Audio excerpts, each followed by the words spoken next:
The emergency transmission came through on every frequency across the galaxy at once. It was impossible to ignore, impossible to miss. When the Galactic Council's communication officers first heard it, they thought it was a mistake, maybe even a cruel joke. But the voice on the other end was real and it was terrified. The Krovar Empire was calling for help. Let that sink in for a moment. The Krovar, a species that had conquered star systems before humans even discovered fire. Warriors so fierce that their children were trained in combat before they could walk. A civilization that had faced down invading fleets, survived planetary disasters, and crushed rebellions without breaking a sweat. These were the beings that other species whispered about in fearful tones. The Krovar never asked for help. They never needed to. Until now. The distress call played in the council chamber, a massive room where representatives from 43 different species gathered to discuss galactic matters. Usually the place was filled with arguments, debates, and political maneuvering. But when that transmission started, everyone went completely silent. You could have heard a pin drop in that enormous space. The Krovar commander's voice crackled through the speakers. His name was Vorthak, and he was known throughout the galaxy as one of the most decorated military leaders in history. He had never lost a battle. Never shown weakness. But now his voice was shaking. This is Commander Vorthak of the Krovar Empire, transmitting to all species within range. Our homeworld is under attack by the entity known as the Void Swarm. We have deployed every weapon in our arsenal. We have sacrificed entire battle fleets. Nothing works. They keep coming. They consume everything, our cities, our people, our children. There was a pause, and those listening could hear explosions in the background, screams, the sounds of a civilization collapsing. 4 billion Krovar are already dead. We estimate we have 2 weeks before our species is extinct. We are requesting immediate military assistance from any species capable of providing it. We are begging you. Please, help us. The transmission ended. The council chamber remained silent for a long moment. Then the chaos began. Representatives started shouting, some in their own languages, some in the common galactic tongue. The Milveran delegate, a species that looked like giant jellyfish floating in containment suits, was the first to speak clearly. The Void Swarm has destroyed 17 civilizations in the last 1,000 years. No one has ever stopped them. No one has even slowed them down. What can we possibly do? The Thendro representative, a being made of crystalline structures that chimed when it moved, agreed. We should evacuate as many Krovar as possible and abandon their system. It's the only logical solution. Abandon an entire planet? An entire empire? The Valorian ambassador, who resembled a massive bear with 6 legs, slammed one paw on his desk. We're just going to let them die? Better some survive than none, the Milveran shot back. The swarm cannot be fought. This is known. This is fact. The debate raged for hours. Species after species offered their condolences, their regrets, their carefully worded statements that basically meant, we're not getting involved. Some offered to take refugees. Others promised to remember the Krovar in their history books. No one offered to actually fight. The Void Swarm wasn't just dangerous, it was the nightmare that every spacefaring civilization feared. They appeared without warning, consumed biological matter at an impossible rate, and seemed to have no intelligence, no motive, no weakness. They were hunger given form and they were unstoppable. Entire battle fleets had been sent against them. Planets had been turned into fortress worlds. Nothing worked. The swarm just kept coming, kept eating, kept spreading. So the council did what councils always do when faced with an impossible problem. They talked. And talked. And talked some more. They formed committees, drafted resolutions, and debated the finer points of interstellar law. Meanwhile, on the Krovar homeworld, thousands were dying every hour. Finally, after 6 hours of debate, the council president, an ancient being called a firstborn who had lived for 3,000 years, called for each species to formally state their position. One by one, the representatives stood and declined to help. Some sounded genuinely sorry. Others just sounded relieved it wasn't their problem. Then it was Earth's turn. Ambassador Tom Parker stood up slowly. He was a tall man with gray hair and a calm face that never showed much emotion. He'd been a crisis negotiator before joining the diplomatic corps, and he had that same steady presence that made people listen when he spoke. Behind him, his aide handed him a data pad, but Tom didn't look at it. He already knew what he was going to say. Ambassador Parker, does Earth have a response to the Krovar crisis? The council president asked. Tom looked around the chamber at all those alien faces.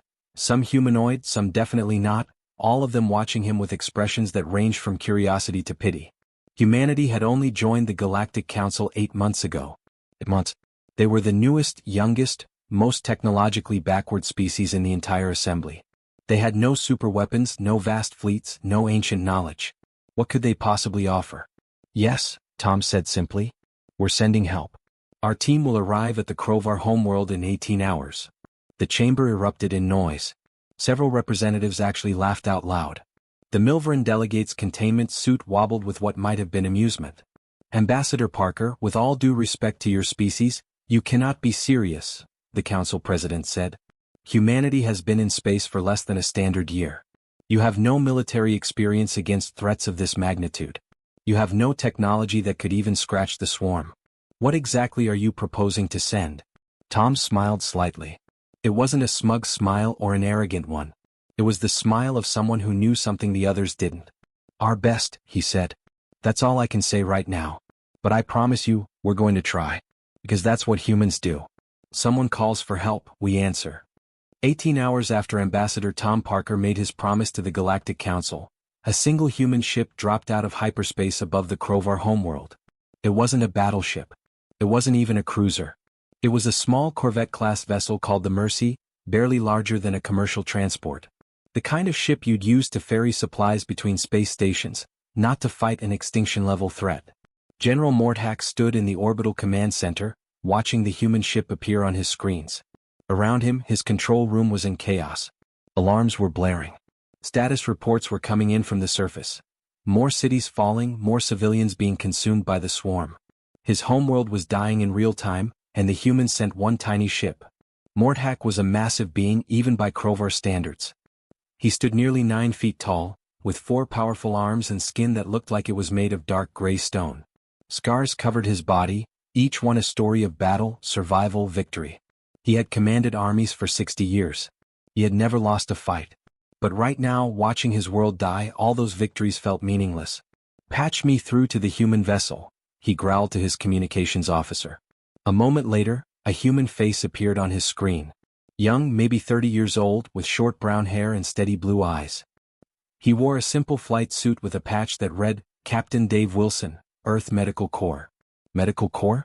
Not military? Morthack felt his blood pressure rising. This is General Morthack of the Krovar Defense Force. State your intentions, human vessel. General, I'm Captain Dave Wilson. We're here to help with your swarm problem. Requesting permission to dock and come planetside. How many ships are behind you? Morthack demanded. How many troops? What weapons are you bringing? Dave looked confused for a moment. Ships. Sir, it's just us. We're bringing our specialists and equipment down to the nearest swarm containment zone. We think we can solve this, but we need to get close to them first. Morthack stared at him. Just us. Just US. His world was being devoured, and the humans sent 3 people on a glorified shuttle? Permission granted to dock, Morthack said through gritted teeth. He wanted to refuse, wanted to tell them to turn around and go home. But his people were dying. He couldn't afford to turn away any potential help, no matter how ridiculous it seemed. Bay 7. I will meet you there personally. 20 minutes later, Morthack stood in the docking bay with a squad of his best soldiers. They were all armed, all on edge. The swarm had breached the perimeter in 3 more sectors in just the time it took for the human ship to land. Every second counted. The airlock hissed open, and Morthack expected to see soldiers emerge. Special forces, maybe. Elite commandos with experimental weapons. Advanced war machines. Instead, he saw 3 humans walk out. The first was the captain, Dave Wilson. He walked with quiet confidence, carrying a backpack and wearing that same simple flight suit. No armor. No visible weapons except a standard sidearm on his hip. The second was a woman, probably in her late 30s, with dark hair pulled back in a ponytail. She wore civilian clothes, cargo pants and a jacket, and carried 2 large cases of equipment.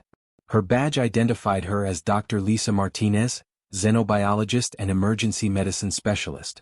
The third wasn't human at all. Was a dog. A German shepherd, to be specific. Brown and black fur, pointed ears, bright intelligent eyes, and a tail that was wagging enthusiastically as it trotted down the ramp beside the woman. It wore a vest that said, Service Animal, Do Not Distract, and looked absolutely thrilled to be there. For a long moment, Morthack just stared. His soldiers stared. Somewhere in the back of his mind, he heard a city fall to the swarm, another million Krovar gone, and the humans had brought a dog. A dog. The roar that came out of Morthack's throat made the humans take a step back. His 4 arms gestured wildly, his voice echoing through the entire docking bay. My people are being eaten alive. Billions are dead. Our greatest warriors have fallen. Our most powerful weapons have failed. And you humans, bring me a pet. Several of his soldiers raised their weapons instinctively, feeding off their general's rage. The tension in the room was thick enough to cut with a knife. But Dr. Lisa Martinez didn't flinch. She put down her equipment cases and stepped forward, placing herself between the angry Krovar soldiers and the dog. Her voice was calm, professional, like she was explaining something to a patient in a hospital. General Morthack, with respect, Rex is not a pet. He's a highly trained medical service dog. He spent 4 years learning to detect seizures, cardiac events, and PTSD episodes in humans before they happen. He can sense changes in body chemistry, neural patterns, and behavior that even our most advanced medical scanners miss. He's saved over 200 lives in his career. Morthack's rage didn't diminish. I don't care if he saved 1,000,000 lives. How does that help us against the swarm? Captain Dave spoke up, his voice quiet but firm. Because, General, we don't think the swarm is attacking you. That stopped Morthack cold. What? We've been studying the footage your people sent out with the distress call, Lisa continued. We've analyzed their movement patterns, their behavior, their neural activity readings. And we've compared it to thousands of medical cases from Earth. General, we don't think the swarm is a predator hunting prey. We think they're sick. We think they're in pain. Extreme, constant, unbearable pain. And everything they're doing, the violence, the consumption, the seemingly mindless destruction, it's not an attack. It's a symptom. Morthack's mouth opened, then closed. Of all the things he'd expected the humans to say, that wasn't it. That's insane, he finally managed. They're monsters. Killing machines. They've destroyed 17 civilizations. Wounded animals lash out too, Dave said quietly. A dog in pain will bite even its owner. A human with certain brain injuries can become violent without meaning to. What if the swarm is the same? What if they're not evil, just suffering? This is ridiculous. Morthack slammed one of his fists against the wall, denting the metal. You're telling me that Rex, he said the name with dripping sarcasm, can diagnose the void swarm like it's a sick patient? Give us 5 minutes, Lisa said. Just 5 minutes at your nearest containment zone. Let us get close, let us run our tests. If we're wrong, you lose nothing but 5 minutes. If we're right. She paused, meeting his eyes. If we're right, we can save your world. Morthack wanted to refuse. Every instinct screamed at him to throw these humans off his planet. But then his communicator blinked. Another city fallen. Another 10,000 dead. He had nothing left to lose. 5 minutes, he snarled. I'm coming with you, and my soldiers will have you in their sights the entire time. If this fails, if you're wasting my time while my people die, I will kill all 3 of you myself. Understood. Dave nodded. Understood, General. Thank you for trusting us. Rex, oblivious to the tension, just wagged his tail harder. The transport vehicle rumbled through the devastated streets of what used to be the Krovar capital's eastern district. General Morthack sat in silence, staring out at the ruins of his civilization.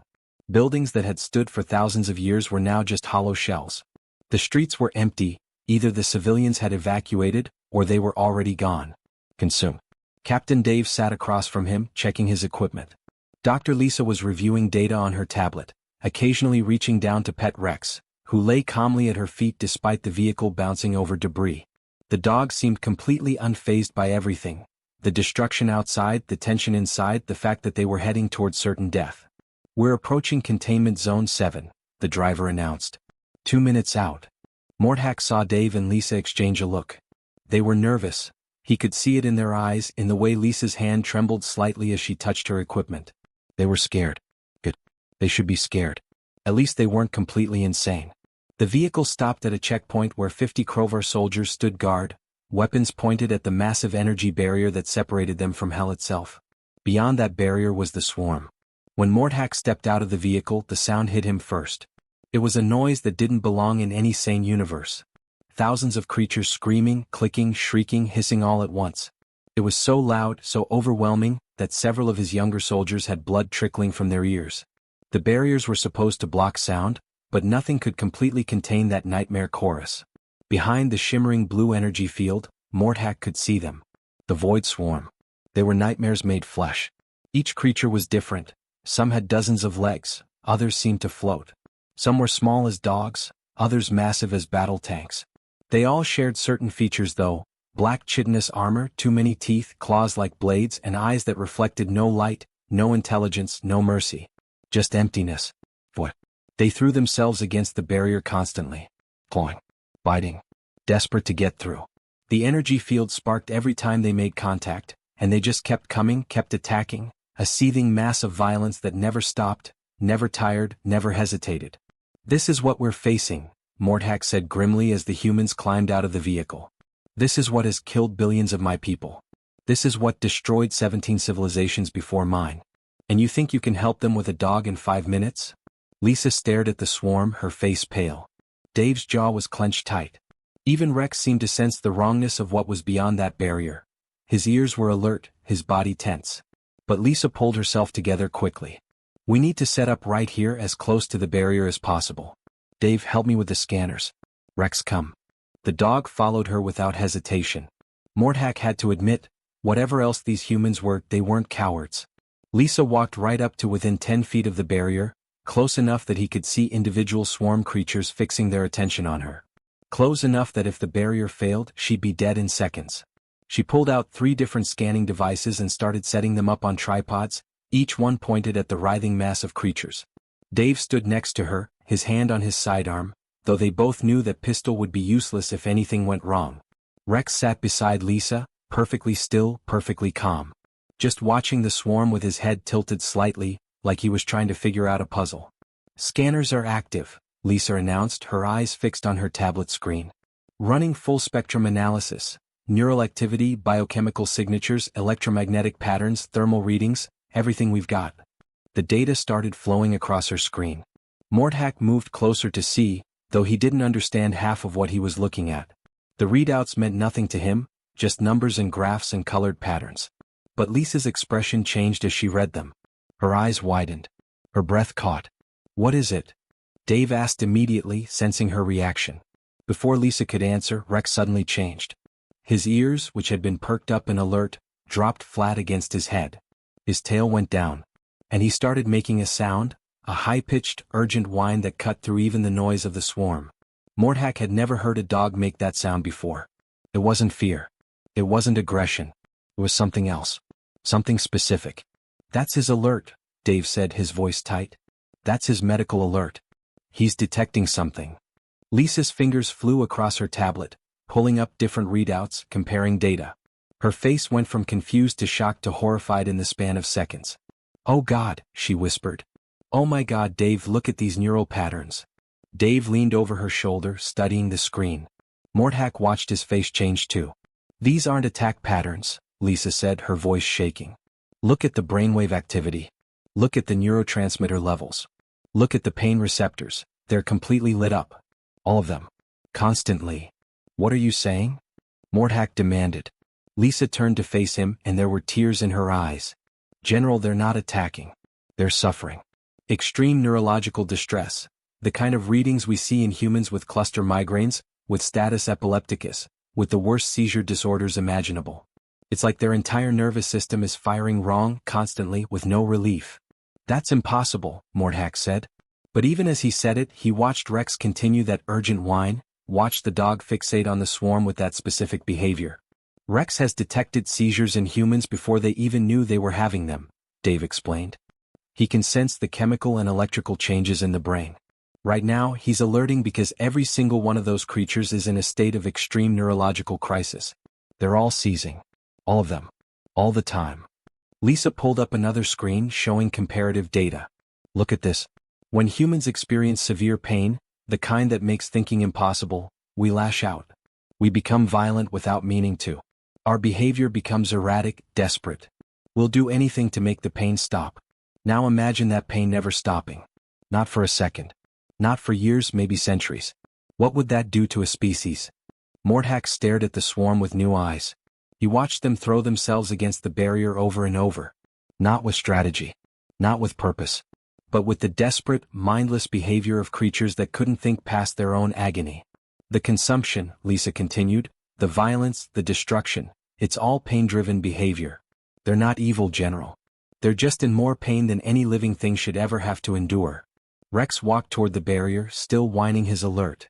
Several swarm creatures pressed against the energy field, tracking the dog's movement. But their behavior seemed different now, less aggressive, more confused. Like they didn't know what to make of this small creature that was responding to them with concern instead of fear. "We can help them," Lisa said. "I think we can actually help them. But we need to lower the barrier." "What?" Mordhack roared. Every soldier in the area spun to look at them. "Just a small section," Lisa said quickly. "A controlled opening. 3 feet wide. We need to administer treatment and we need to do it now. You want me to let them through? To let those things get close to you?" "Yes," Dave said simply. "We have 4 minutes left of our 5 minutes, General. Trust us." Mordhack looked at the swarm. Looked at his soldiers. Looked at these 3 humans, 2 people and a dog, who were asking him to do the most insane thing he'd ever heard. Another notification blinked on his communicator. Another sector fallen. Another 100,000 dead. "Section 4 barrier," he said to his control officer. 3-foot opening. "On my mark." His soldiers raised their weapons, targeting the gap that would open. Lisa positioned Rex directly in front of where the opening would be. Dave stood beside them, hand on his pistol. "Now or never," Dave said quietly. Mordhack's finger hovered over the control. Every instinct screamed at him to refuse. But he thought about his people. About the billions already dead. About the fact that conventional weapons had failed, conventional wisdom had failed, everything had failed. Maybe it was time to try something unconventional. "Open the barrier," he commanded. The energy field flickered and a small gap appeared. And Rex walked through it toward the swarm. The 3-foot gap in the barrier flickered into existence, and for a split second, everything seemed to freeze. Then all hell broke loose. The swarm creatures surged toward the opening like water finding a crack in a dam. Dozens of them, maybe hundreds, all those teeth and claws and nightmare bodies pressing forward, sensing weakness, sensing prey on the other side. The sound they made intensified, a screaming, howling chorus that made the ground shake. "Fire!" General Mordhack roared, every instinct in his warrior body screaming that this was a mistake, that they just doomed everyone. 50 Krovar soldiers took aim, their weapons charging up with that distinctive whine that preceded plasma discharge. Fingers tightened on triggers. In half a second the gap would be filled with deadly fire. "Hold!" Captain Dave's voice cut through the chaos like a blade. It wasn't loud, but something in the tone made everyone pause. "Hold your fire. Nobody shoots unless I give the order." Mordhack spun on him, fury in his eyes. "You don't command my soldiers, human?" "Then you give the order, General," Dave said, meeting his gaze steadily. "Tell them to hold. Please. Trust us for just 5 more minutes." Before Mordhack could respond, before he could decide whether to have this human arrested or shot, Rex walked through the gap. The German shepherd moved with a confidence that seemed impossible given the circumstances. He didn't run, didn't hesitate, didn't show any sign of fear. He just walked calmly through that 3-foot opening in the barrier, past the shimmering energy field, and into the space where the swarm waited. "No," Lisa whispered, though she made no move to stop him. "Stay calm, Rex. Just like training. Just like we practiced." The nearest swarm creature was massive, easily twice the size of the dog. Its body was a twisted mass of black chitin and exposed muscle, with 6 legs ending in claws that could tear through steel. Its head, if you could call it that, had 3 sections that opened and closed independently, revealing rows of crystalline teeth. Its eyes were empty voids that reflected nothing. It lunged toward Rex. Every soldier tensed. Dave's hand went to his pistol. Lisa gasped. But Rex just sat down. 10 feet from the creature, the dog calmly lowered his hindquarters to the ground and sat, exactly as he'd been trained to do thousands of times. His ears were forward, alert but not aggressive. His tail was still.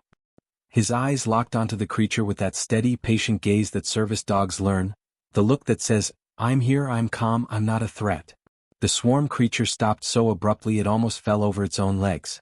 Its clicking, screeching sounds stuttered and changed, becoming something confused, almost questioning. The creature tilted its head, or what passed for a head, at an angle, studying this small furry thing that wasn't running, wasn't attacking, wasn't showing fear. "Lisa now," Dave said quietly. Lisa's hands were shaking as she pulled out a small device from her equipment case. It looked like a modified medical drone about the size of a soccer ball, with 6 small propellers and a canister attached underneath. She'd spent the entire 18-hour journey programming it, loading it with a compound she'd synthesized based on her analysis of the swarm's neural patterns. She activated the drone and it lifted into the air, hovering through the gap in the barrier. It positioned itself above Rex and the creature, then released a fine mist into the air, a compound of anticonvulsants, neural stabilizers and synthesized neurotransmitter regulators.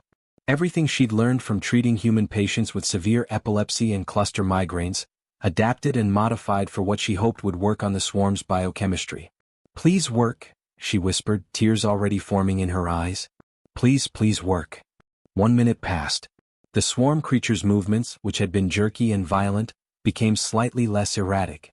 Its clicking sounds changed pitch, becoming lower, less frantic. It took a tentative step toward Rex, then stopped as if confused by its own actions. Rex remained perfectly still, just watching. Being present. Being calm. 2 minutes. The creature's body seemed to relax in small increments. The constant thrashing that all the swarm entities exhibited began to slow. The screeching sound it made lowered in pitch, becoming something almost like a question, like it was trying to communicate but had forgotten how. Other swarm creatures near the gap started to change too. Their violent thrashing against the barrier decreased. Some of them stopped attacking altogether, just standing still as if awakening from a nightmare and trying to remember where they were. 3 minutes. The first creature moved closer to Rex, its movements careful now, almost gentle. It extended one of its clawed legs, but not in attack, more like reaching out to touch, to confirm this small calm presence was real. Rex's tail started to wag. Just a little at first, then more enthusiastically. "It's working," Lisa breathed. "Oh God, Dave, it's actually working. The neural readings are stabilizing. The pain receptors are calming down. They're not in agony anymore." 4 minutes. The creature was right in front of Rex now, looming over the dog like a nightmare made solid. Every soldier had their weapon trained on it, ready to fire the instant it made an aggressive move. But it didn't attack. Instead, it slowly, carefully extended what might have been a tendril or a modified limb toward the dog. Within the first hour after Rex's contact with the swarm, something remarkable began to happen. The treatment that Dr. Lisa Martinez had developed started spreading through the swarm's collective consciousness like ripples in a pond. The creatures had a hive mind. When one of them experienced something, they all experienced it. And what they were experiencing now, for the first time in longer than any of them could remember, was the absence of pain. General Mordhack stood in his command center, watching the monitoring screens in disbelief. All across his homeworld, swarm entities were withdrawing from the cities they'd been consuming. Not running away, not retreating tactically, just pulling back as if they suddenly remembered they didn't need to be there anymore. The violent thrashing had stopped. The aggressive attacks had ceased. They were just leaving. "Sir, reports coming in from the northern continent," one of his officers said, voice shaking with emotion. "The swarm is gathering in the open fields outside the cities. They're not attacking. They're making that sound. That purring sound." Mordhack pulled up the live feed from a military drone flying over what used to be a battlefield. Thousands of swarm creatures were gathered in a massive field, their bodies finally still. And they were making that deep, harmonic purr, the sound of beings who could finally rest after an eternity of suffering. Some of them were lying down. Actually lying down. After months of watching these creatures attack without rest, without pause, without ever stopping their endless violence, Mordhack was watching them sleep. "Get me every medical facility on the planet," he commanded. "Dr. Martinez has the formula for the treatment. I want it mass-produced immediately. Every lab, every factory, every resource we have goes to making more. If this works, if we can truly help all of them, then we don't stop until every single swarm entity has been treated." Back at the containment zone, Lisa was already working with Krovar medical personnel, transferring her data and explaining the synthesis process. Rex lay at her feet, exhausted from the intensity of the last few hours but still wagging his tail whenever anyone approached. The first swarm creature, the one who had touched Rex's head, hadn't left. It stayed near the barrier, watching the dog with what could only be described as protective attention. "It won't leave him," Dave observed, standing next to Mordhack. "I think it's bonded with him." Can you communicate with them now?" Mordhack asked. "Now that they're not in pain?" "We're going to try," Dave said. "But first we need to make sure the treatment reaches all of them. Then we can start figuring out who they really are when they're not suffering." The news spread across the galaxy faster than light itself. Within 6 hours, every species in the Galactic Council knew what had happened on the Krovar homeworld. The Void Swarm, The nightmare that had destroyed 17 civilizations had been stopped. Not by weapons. Not by armies. But by 3 humans and a dog with a medical degree. The emergency council session that followed was unlike anything in galactic history. Ambassador Tom Parker stood at the central podium, and this time no one was laughing. Rex sat beside him, wearing his service vest, looking around at all the alien representatives with cheerful curiosity. The chamber that had been filled with doubt and dismissal a day ago was now completely silent, hanging on Tom's every word. Ambassador Parker, the council president said, his ancient voice filled with something that might have been awe. On behalf of the Galactic Council and all member species, we must ask, how did you know? How did humanity see what we could not? Tom reached down and scratched Rex behind the ears. The dog leaned into his hand, tail thumping against the floor. Because we're a species that took wolves, predators that could have killed us, and turned them into friends, Tom said. Thousands of years ago, humans and wolves figured out that cooperation was better than competition. We learned to read their body language, their emotions, their needs. They learned to read ours. We evolved together, and that taught us something important. Just because something looks dangerous doesn't mean it wants to hurt you. Sometimes it's just scared. Sometimes it's in pain. He gestured to Rex. We spent generations training dogs to help us with things we couldn't do alone. Dogs that could detect medical emergencies before they happened. Dogs that could sense when a human was in distress. Dogs that could provide comfort and support when nothing else worked. Rex here has saved over 200 human lives by detecting seizures minutes before they occurred. He's trained to see suffering, not threats. To see pain, not enemies. Lisa stepped forward, joining Tom at the podium. The Galactic Council has incredible technology. Weapons that can destroy planets. Scanners that can detect a single molecule from orbit. But all of that technology was focused on the swarm as a threat. Your sensors were looking for weaknesses to exploit, patterns to predict attacks. None of you thought to scan them for medical distress because you'd already decided they were monsters. And humans didn't make that assumption? The Milvern representative asked, his containment suit wobbling. We did at first, Dave said, stepping up to join them. But then we watched the footage closely. Really watched it. And we saw creatures in pain. We recognized the behavior patterns because we'd seen them before in humans suffering from severe neurological disorders. The swarm wasn't evil. They were just in more pain than any living being should ever have to endure. And when you're in that much pain, rational thought becomes impossible. You just want it to stop by any means necessary. So you chose to help them instead of fighting them, the council president said slowly. We chose to treat them like patients instead of enemies, Lisa corrected. Because that's what they were. Patients in desperate need of medical care.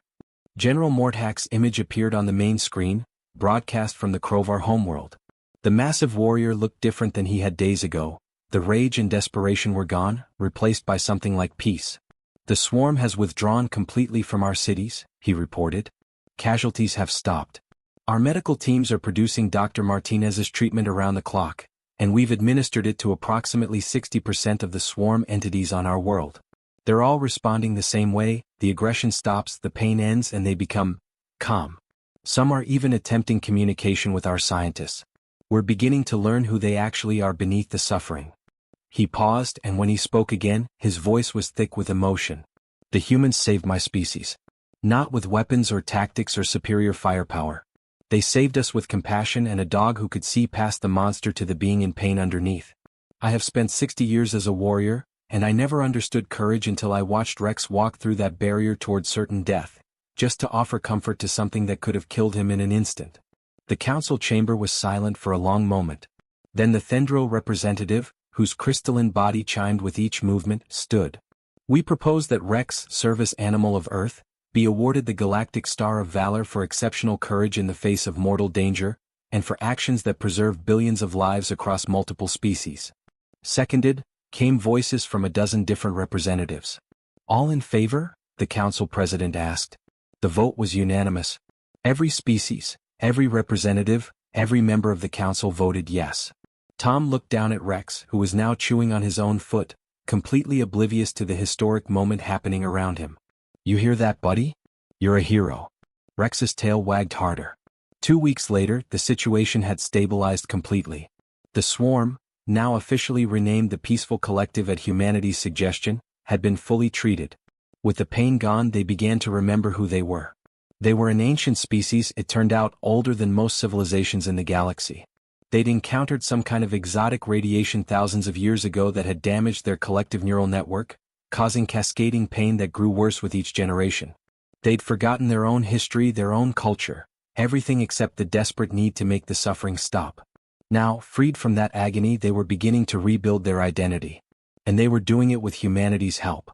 Dave stood in an open field on the Krovar homeworld, watching Rex play with a group of Krovar children. The kids were laughing, throwing a ball that Rex chased with boundless enthusiasm. Nearby, several swarm entities, peaceful collective members, watched with what their scientists had determined was contentment. The first one, the creature that had touched Rex's head during those crucial 5 minutes, stayed close to the dog constantly. The Krovar scientists had started calling it Guardian. It seemed fitting. We've received formal requests from 42 species asking for human medical advisors, Lisa said, walking up beside Dave with a data pad. They want to establish joint research programs, study our approach to medicine and behavioral science. The Milveran are particularly interested in our service animal training programs. We went from being the new species everyone laughed at to being the species everyone wants to learn from, Dave said. All because we brought a dog to a war. Not just any dog, Lisa corrected, smiling as Rex successfully caught the ball and proudly trotted back to the children. The right dog at the right time with the right training. And the willingness to see past fear to possibility. Ambassador Tom's voice came through their communicators. You two should see this. It's being broadcast across every planet in the Council. They pulled up the feed on Lisa's pad. It showed the Peaceful Collective's first official communication to the galaxy. The entities had worked with Krovar linguists to construct a message in the common galactic language. We are the Peaceful Collective. For millennia we caused suffering because we knew only suffering. Humanity taught us that pain can end, that help can come from unexpected places, that courage sometimes looks like a small creature with a wagging tail who refuses to see monsters, only beings who need help. We pledge to spend the rest of our existence repaying this debt. To humanity, to the Krovar, to all species. We are sorry for what we did when we could not think past our pain. We are grateful beyond words for those who chose to heal us instead of destroy us. Especially to Rex, the small brave one who walked toward danger to offer comfort. We will never forget. Lisa wiped tears from her eyes. Dave cleared his throat roughly. On the field, Rex had tired of the ball game and was now receiving belly rubs from 6 Krovar children at once while Guardian watched over them all. The dog's eyes were half closed in bliss, tongue lolling out, completely unaware that he'd changed galactic history. Good boy, Dave said quietly, watching his partner enjoying the simple pleasure of children's laughter and gentle hands. Very good boy. And across the galaxy, in 1,000 languages on 100 worlds, the story spread. The story of how humanity ended a war not with weapons or violence, but with compassion and medical knowledge, and a German shepherd who knew that sometimes the bravest thing you can do is sit calmly in the face of terror and offer comfort instead of fear. The Void Swarm had been monsters. The Peaceful Collective were survivors, finally free to heal and grow and become who they were always meant to be. And it all happened because one species looked at suffering and chose to help instead of hurt. Because that's what humans do.